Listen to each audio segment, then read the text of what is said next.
श्री सद्गुरु महाराज की जय। महर्षि संतसेवी परमहंस जी महाराज का प्रवचन। काम क्रोध मद लोभ सब नाथ नरक कर पंथ।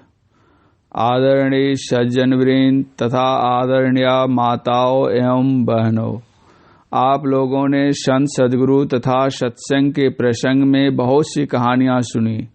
कहानियों को सुनकर मेरे मन में भी हुआ कि मैं भी एक कहानी आप लोगों को सुनाऊं, लेकिन यह कहानी पौराणिक कहानी नहीं है, न मेरी कहानी है, न किसी नानी की कहानी है।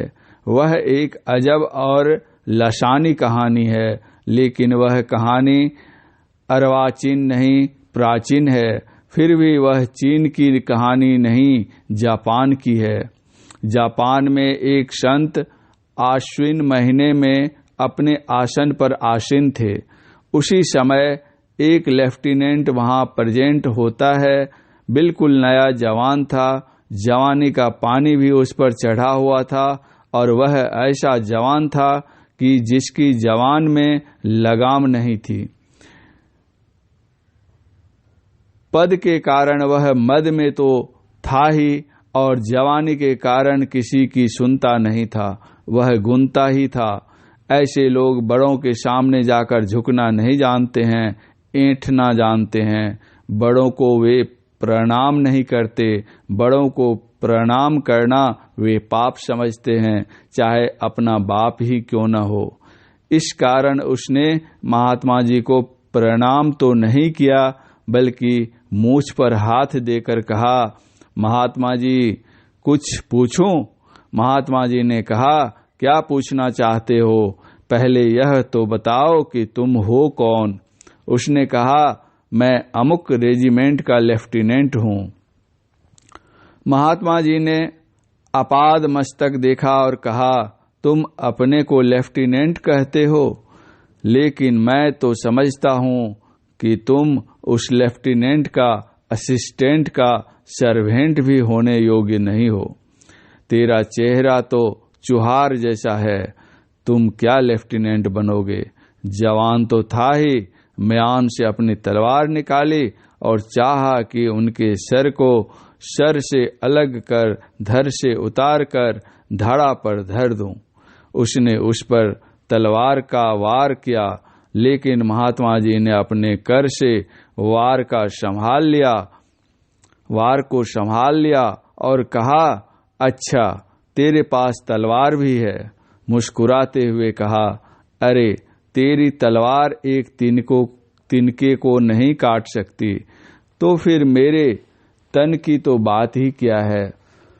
वह युवक पुनः आवेश में आया और प्रहार करना चाहा।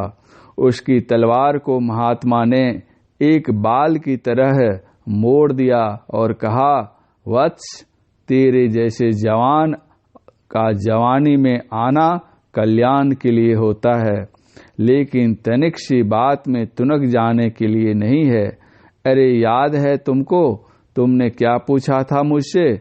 उसने पूछा था, बाबा स्वर्ग और नरक क्या है? महात्मा ने कहा, मैं तुम्हारे प्रश्न का उत्तर दे रहा था। अभी तक तुम नरक के द्वार पर खड़े हो। अभी तुम तलवार से वार करने, हत्या करने के लिए तैयार हो, इसलिए तुम अभी नरक के द्वार पर खड़े हो। काम क्रोध मद लोभ सब नाथ नरक कर पंथ। गोस्वामी तुलसीदास जी। जब कोई क्रोध में आ जाता है तो वह अबोध हो जाता है, प्रतिशोध की भावना उत्पन्न हो जाती है। वह इतना अबोध हो जाता है कि क्या कर्तव्य है और क्या अकर्तव्य है निर्णय नहीं कर पाता। वह अपकर्म करने के लिए तुल जाता है और सारे ज्ञान को वह भूल जाता है, जिस भूल के कारण उसके हृदय में शूल होता है, जिसका निर्मूल करना मामूली बात नहीं। महात्मा का यह कहना था कि वह युवक पढ़ा लिखा तो था ही, नतमस्तक हो गया। महात्मा के चरणों पर वह गिर गया और अपने अश्रु जल से उनके चरणों को धोने लगा। महात्मा जी उनकी पीठ को सहलाते हुए कहते हैं, बेटा अब तुम स्वर्ग के द्वार पर खड़े हो। जब जिसके हृदय में क्रूरता रहती है तो वह नरक के द्वार पर रहता है। अब तुम्हारी क्रूरता दूर हो गई। जो तुम्हारी हिंसा वृत्ति थी वह अहिंसा में परिणत हो गई। दया भाव तुम्हारी आत्मा में आ गया। अब तुम स्वर्ग के द्वार पर हो। तुमने मुझसे पूछा था कि स्वर्ग और नरक क्या है। मैं यही बतलाने के लिए ही ऐसा कहा था। यह तो विदेश की बात थी। अब स्वदेश की बात पर आइए। हम लोगों के यहाँ स्वर्ग और नरक के बाद भी स्थान बतलाया जाता है जिसको अपवर्ग कहते हैं। उसे त्रैवर्ग पर अपवर्ग कहा जाता है। वह अपवर्ग क्या है?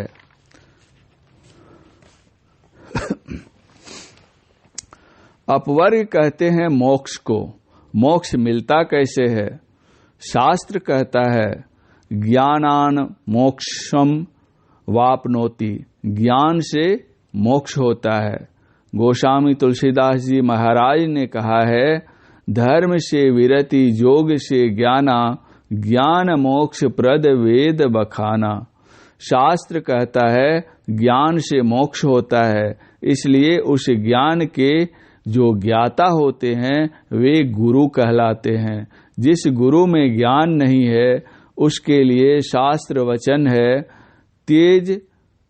त्यजद गुरुम।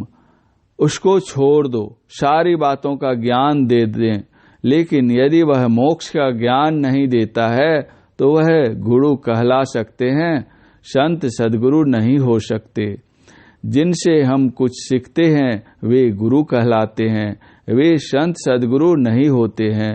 गुरु तो बहुत होते हैं। संत कबीर साहब ने कहा, प्रथम गुरु है माता पिता, रज बीरज का सोई दाता। दूसर गुरु है मन की धाई, गिरह बास की बंध छुड़ाई। तीसर गुरु जिन धरिया नामा, ले ले नाम पुकारे गामा। चौथे गुरु जिन शिक्षा दिन्हा, जग व्यवहार सवय तब चिन्हा। पंचम गुरु जिन वैष्णव किन्हा, राम नाम का सुमिरन दिन्हा। छठे गुरु जिन भरमगढ़ तोड़ा, दुविधा मेटी एक से जोड़ा। सातम गुरु जिन सत शब्द लखाया, जहाँ का तत्व सो तहाँ समाया। कबीर सात गुरु संसार में, सेवक सब संसार। सतगुरु सोई जानिए, जो भव जल उतारे पार। जो संसार सागर से पार करने वाले होते हैं वे ही संत सद्गुरु होते हैं। और गुरु नाम है ज्ञान का, शिष्य सीख ले सोए। ज्ञान मर जावा जाने बिना, ज्ञान मर जाद जाने बिना। गुरु और शिष्य न कोय। यह गुरु और शिष्य की जो परंपरा है आदि काल से चली आ रही है। जब से सृष्टि है तब से गुरु है। कोई सिखाने वाला है तो कोई सीखने वाला है। कोई माता के पेट से सीखकर नहीं आता है, यहाँ आकर ही सीखता है।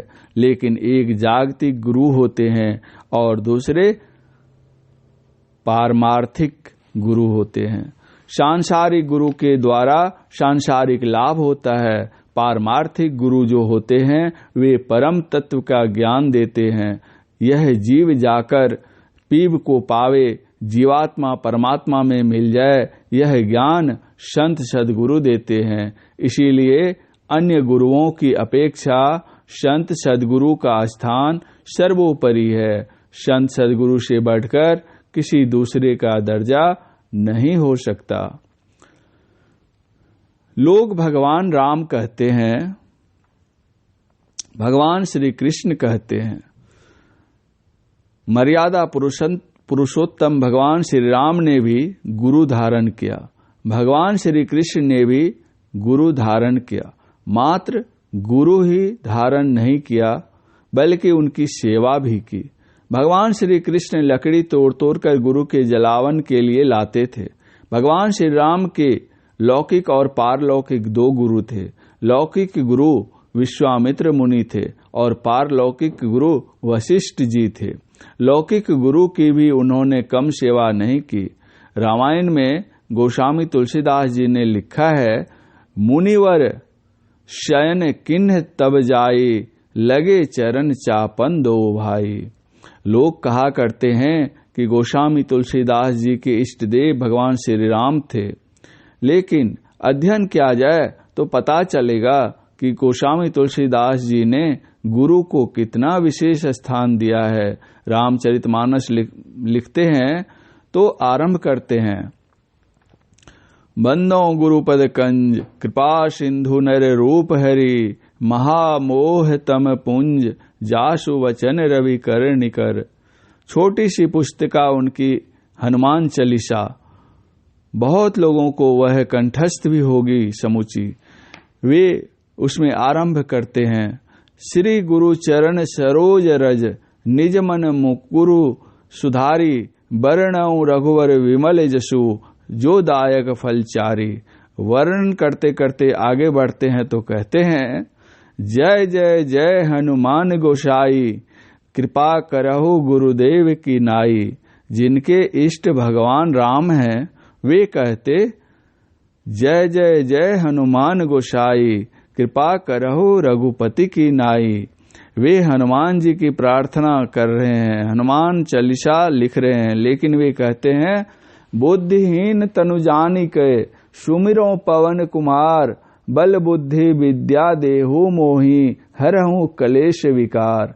तुलसीदास जी वहीं पर यह कह सकते थे कि बल बुद्धि तो मुझे है नहीं, इसलिए हे हनुमान जी, जय जय जय हनुमान गोसाई, कृपा करहो जो तो ही सुहाई। सो भी नहीं कहते हैं, बल्कि वे कहते हैं, जय जय जय हनुमान गोसाई, कृपा करहु गुरुदेव की नाई। एक जगह लिखते हैं, राम नाम कलि काम तरो, राम भगति सुर धेनु, सकल सुमंगल मूल जग, गुरुपद पंकज रेणु। कलियुग में राम नाम क्या है? कलि काम तरु। कल्प वृक्ष के नीचे आप जाइए, जो कामना कीजिए सारी पूरी हो जाएगी। तो राम नाम कलियुग में कल्प वृक्ष है। और राम की जो भक्ति है, राम भक्ति सुर धेनु, काम धेनु से खाने पीने के लिए जो कुछ मांगिए सब आपको मिल जाएंगे। यदि हमको कल्प वृक्ष मिल जाए या काम धेनु मिल जाए तो फिर हमको किसी भी चीज की आवश्यकता ही क्या रह जाएगी। लेकिन गोस्वामी तुलसीदास जी की दृष्टि में बहुत कमी है। वे कहते हैं, कल्प वृक्ष और कामधेनु मिलने पर भी तुम्हारा सुमंगल नहीं होगा, मंगल होगा मगर सुमंगल नहीं होगा। मौका पड़ने पर मंगल क्या, खड़ मंगल ही हो जाएगा। अभी आप लोगों ने सुनी थी कहानी विश्वामित्र जी की। विश्वामित्र गए थे शिकार करने के लिए। जब वे शिकार करके लौटते हैं तो वशिष्ठ जी के आश्रम पहुंचते हैं। विश्वामित्र के साथ में चतुरंगिनी सेना थी। विश्वामित्र से वशिष्ठ जी ने कहा, भोजन का समय है, आप भोजन ग्रहण कीजिए। विश्वामित्र ने कहा, मैं अकेला नहीं हूँ, इतनी फौज मेरे साथ है, मैं खा लूं और वे लोग भूखे रहें, यह तो मुझसे नहीं होगा। वशिष्ठ जी ने कहा, सबकी सेवा हो जाएगी। यह सुनकर विश्वामित्र जी चकित हो गए। देखता हूं कि इनकी छोटी सी झोपड़ी और इतनी बड़ी फौज इनकी सेवा कैसे करेंगे। वशिष्ठ जी के पास कामधेनु गाय की पुत्री थी नंदिनी। नंदिनी से वशिष्ठ जी ने कहा, मेरे यहाँ अतिथि आ गए हैं, सबका तुम सत्कार करो। भोजन की इतनी सामग्री निकली नंदिनी से कि सब खाते खाते थक गए। यह देखकर आश्चर्यचकित हो गए। विश्वामित्र ने कहा इतने को भोजन आपने कैसे करवाया? उन्होंने कहा, मेरे पास है नंदिनी कामधेनु, उसी से सबके लिए इतने भोजन प्राप्त हुए। विश्वामित्र ने कहा, साधु बाबा जी, आपके पास यह गाय रहकर क्या करेगी? यह गाय तो मेरे पास रहनी चाहिए। मेरे यहाँ तो तरह तरह के लोग आया करते हैं, यह मेरे यहाँ सेवा करेगी, यह आप मुझे दे दीजिए। वशिष्ठ जी तो संत थे, उन्होंने कहा, ले जाइए। विश्वामित्र जी नंदिनी को ले जाने लगे। वह जा नहीं रही थी, उसके साथ जबरदस्ती की गई, फिर भी गाय टस से मस नहीं हुई। अब उनकी फौज उस पर टूट पड़ी कि येन केन प्रकारेण ले चलेंगे। वशिष्ठ जी की ओर नंदिनी देखने लग गई। वशिष्ठ जी ने कहा, मेरी ओर क्या देखती है, अपना पराक्रम कर। जो उसने अपना पराक्रम दिखलाया तो सारी फौज परास्त हो गई। विश्वामित्र लौट गए, नंदिनी को नहीं ले जा सके। अब द्वेष वशिष्ठ जी के साथ बढ़ गया, उनके 100 पुत्रों का हनन करवा दिया। इस कहानी से क्या सार निकला? जिनके घर में कामधेनु हो उनके 100 पुत्र मारे जाएं, विधवा पतहु नजर में आवे, यह क्या मंगल है? कामधेनु के रहते हुए भी खड़मंगल हो गया। कल्पवृक्ष की भी कथा है। एक आदमी घूमते फिरते एक ऐसे जंगल में पहुंचा जहां कल्पवृक्ष था। वह जंगल में पथभ्रष्ट हो गया, रास्ता अपना भूल गया था। वह भूखा था, पिपासित था। संयोग से वह थका मादा कल्पवृक्ष के नीचे बैठ जाता है। वह सोचता है, अगर पानी मिल जाता तो अपनी पिपासा को शांत करता। देखता है कि पवित्र जल की कलकल धारा बह रही है। वह सोचता है कि इसी होकर तो मैं आया था, यह धारा कहाँ से आ गई? सोचा, शायद मैं दूसरी दिशा से यहाँ आया हूँ। उसने उसमें स्नान कर लिया, लोटा में जल भर लिया और सोचने लगा, अगर कुछ खाने को मिल जाता तो कुछ खाकर ही पानी पीता।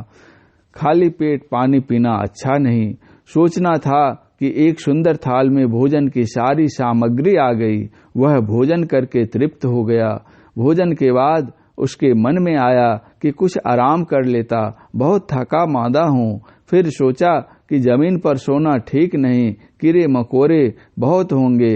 यदि कोई बिछावन खाट पलंग होता तो आराम से सोता। इतने में उसके सामने ही पलंग लग जाता है सोने के लिए। फिर सोचता है कि यहाँ गाछ है, कहीं चिड़िया बीट न कर दे। जड़ा कपर घर हो जाता तो निश्चिंत होकर सोता। कपर घर भी बन गया।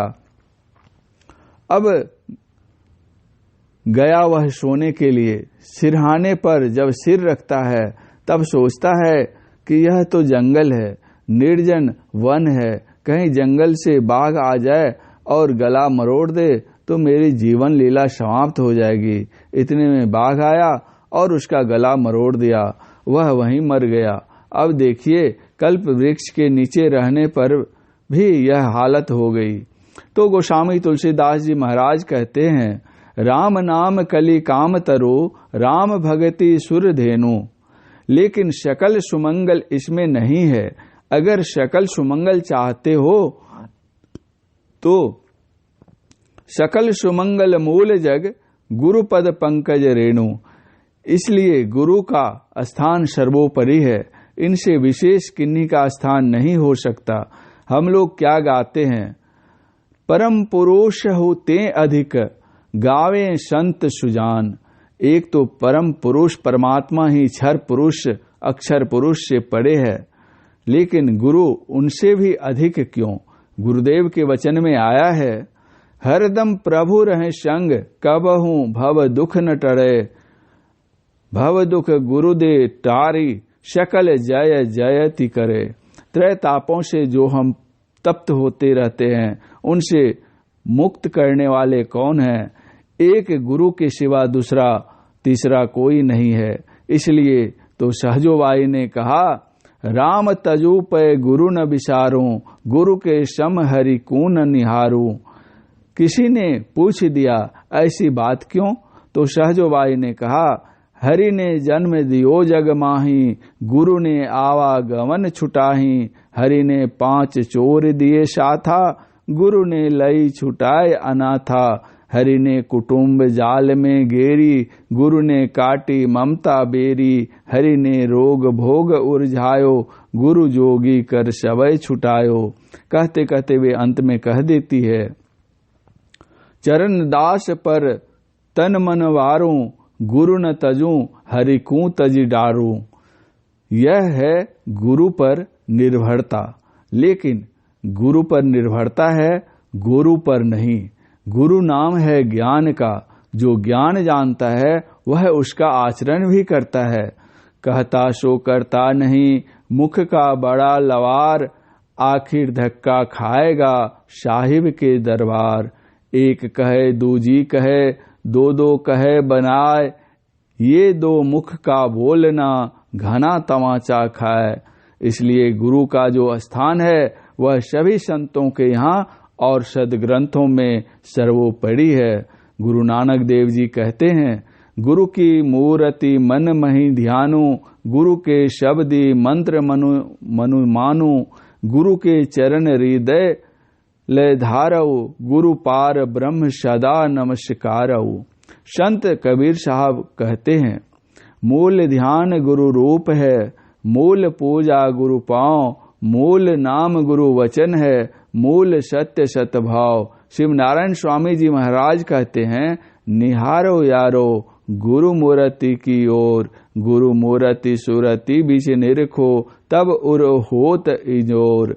यहाँ तो गुरु मूर्ति सुरति बीच निरखो, और गोस्वामी तुलसीदास जी की वाणी में आप लोगों ने अभी सुनी, श्री गुरु पद नख मणिगण ज्योति, सुमिरत दिव्य दृष्टि ही होती। बलन मोह दलन मोह तम शोषु प्रकाशु, बड़े भाग उर आवई जासु। यह कैसे होता है, यह प्रकाश कैसे होता है?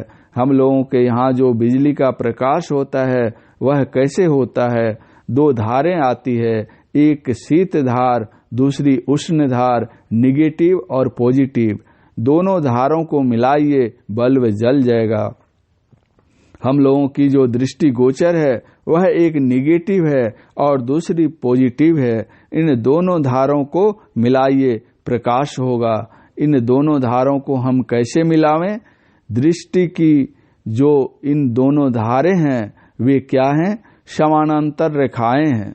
समानांतर रेखाएं कभी मिलती नहीं हैं, लेकिन जब किसी एक वस्तु को एक पॉइंट पर रखते हैं तो दृष्टि धारा मिल जाती है। जैसे सुई के छिद्र में धागा पिरोते हैं तो दृष्टि एक हो जाती है, लेकिन इसमें भी पूर्ण सिमटाव नहीं है। इस छिद्र से भी जब सूक्ष्म से सूक्ष्म होगा तब कहीं एक पॉइंट होगा। हम लोग रेखा गणित में पढ़ते हैं जिसका स्थान है लेकिन परिमाण नहीं, जिसमें लंबाई चौड़ाई कुछ नहीं। इस तरह का बिंदु किसी ने देखा है? परिभाषा में हम लोग पढ़ते बिंदु के समूह को रेखा कहते हैं। रेखा उसको कहते हैं जिसमें लंबाई होती है लेकिन चौड़ाई मोटाई नहीं होती। इस तरह की रेखा किसी ने देखी है? बाहर की रेखा में कुछ न कुछ चौड़ाई हो जाएगी, बिंदु में कुछ न कुछ परिमाण हो जाएगा। बाहर में न बिंदु है न रेखा है। यथार्थ में यौगिक दृष्टि से जो देखते हैं तो उनको रेखा और बिंदु दिखते हैं। गुरु नानक देव जी महाराज ने कहा, एक दृष्टि करी समसरी जाने, जोगी कहिए सोई। हमारे गुरु महाराज कहते हैं, युग दृष्टि की एक तीक्ष्ण नोक चिर तेजस बिंदु रे, सुनो अंदर नाद ही लखो सूर्य तारे इंदु रे। महर्षि में ही पदावली। जो ये क्रिया जानते हैं और करते हैं तो अंतः प्रकाश होता है। जहाँ अंतः प्रकाश होता है वहाँ अंतर्नाद की अनुभूति होती है। जहाँ अंतर्नाद की अनुभूति होती है, जहाँ उत्पत्ति होती है, उसका विलय वहीं होता है। उस नाद की उत्पत्ति परम प्रभु परमात्मा से है। उस शब्द को जो ग्रहण करता है वह शब्द उसको परम प्रभु परमात्मा तक पहुंचाता है। संत सद्गुरु यह बतलाते हैं कि मानस जप करो, मानस ध्यान करो, दृष्टि योग की क्रिया करो, नादानुसंधान करो। बड़ा ही अच्छा गुरुदेव ने कहा, नाद सो नादों में चली तरु धरु प्रणव शत ध्वनि सार रे, एक ओम शत नाम ध्वनि धरी में ही हो भव पार रे। महर्षि में ही पदावली। इसलिए इस संसार से उद्धार पाने के लिए यही एक सच्चा मार्ग है जो सद्गुरु महाराज हम लोगों को बता गए हैं। उनके ज्ञान में किसी प्रकार की कमी नहीं है, कमी हम लोगों के करने में है। जो कमी है उसको हम लोग पूरा करें, इसके लिए उकताना नहीं है। धीरे धीरे रे मना धीरे सब कुछ होए, माली सींचे सौ घरा ऋतु आए फल होए। गुरु महाराज कभी कभी कहा करते थे, slow and steady wins the race, अर्थात धीरे धीरे ही हो लेकिन अनवरत होना चाहिए। चलते चलते कभी न कभी अवश्य पहुंच जाएंगे। भगवान बुद्ध ने कहा, बूंद बूंद से घड़ा भर जाता है, उसी तरह थोड़ा थोड़ा अभ्यास करते करते पूर्ण हो जाओगे। थोड़ा थोड़ा अपने दोषों को छोड़ते हुए पूर्ण हो जाओगे। जैसे सुनार चांदी की मैल को धीरे धीरे जलाकर साफ कर देता है, उसी तरह मन में भी विकार रूपी मैल जो है वह भी ध्यानाभ्यास करते करते दूर हो जाती है। गोस्वामी तुलसीदास जी महाराज ने कहा है, निर्मल मन सो मोहि पावा, मोहि कपट छल छिद्र न भावा। इसलिए हम लोग ध्यान सत्संग करते रहें, झूठ चोरी नशा हिंसा व्यभिचार इन पंच पापों से बचकर रहें, स्वावलंबी जीवन यापन करें, गुरुदेव का जो आदेश है उसी परिवेश में रहें। तभी हम लोग जो अभी गुरु पूर्णिमा का समारोह मना रहे हैं यह सार्थक होगा। यही आप लोगों के सामने थोड़ा सा कहा। महर्षि संतसेवी परमहंस जी महाराज का यह प्रवचन दिनांक 21/7/1986 ईस्वी को महर्षि में ही आश्रम कुप्पाघाट भागलपुर में गुरु पूर्णिमा के अवसर पर अपराह्न कालीन सत्संग में हुआ था। श्री सद्गुरु महाराज की जय।